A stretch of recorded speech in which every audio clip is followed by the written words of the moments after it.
Dans le parc Huijgen, à Ley, les étourneaux viennent normalement sur ces marronniers pour passer la nuit. Mais beaucoup d'oiseaux ne se réveillent pas le matin et ils tombent morts des branches. Chaque jour, les employés du centre de soins pour animaux viennent ramasser des dizaines d'oiseaux.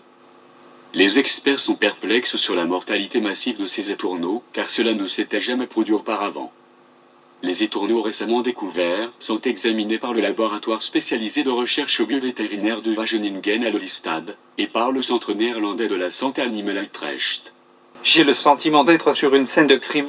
Le fait que tant d'oiseaux tombent du ciel à cet endroit doit avoir une cause, et doit faire l'objet d'une enquête, si l'on parle d'empoisonnement. Encore une fois, presque au même moment où ces animaux sont morts, près de la station Relanspo, il a été testé un émetteur 5G.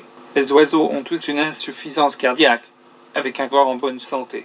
Aucun signe de virus, aucune infection bactérienne, aucune maladie du sang, aucun poison trouvé, etc.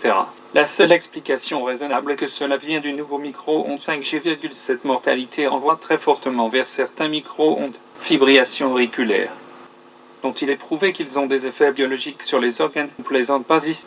Certaines personnes supposent que les micro-ondes de puissance inférieure ne peuvent pas nuire, parce que cela ne vous fait pas cuire. C'est une logique très imparfaite.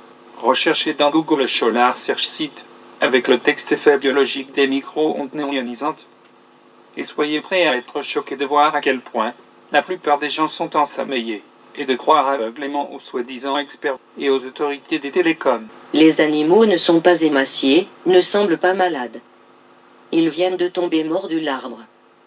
À première vue, ils ont l'air en bonne santé et ont constitué des réserves pour l'hiver, l'estomac est plein.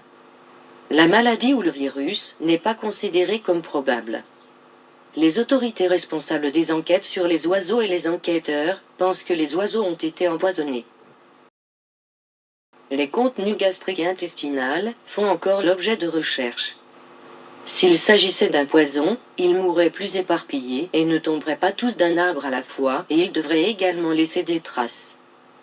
Le rayonnement ne laisse presque aucune trace. Il a déjà été prouvé que la 5G est dangereuse et devrait être interdite.